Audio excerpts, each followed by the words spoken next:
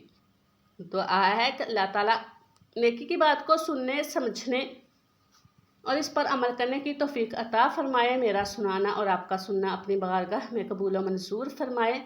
اللہ تعالیٰ ہمارا خاتمہ ایمان پر فرمائے، آمین۔ السلام علیکم ورحمۃ اللہ وبرکاتہ۔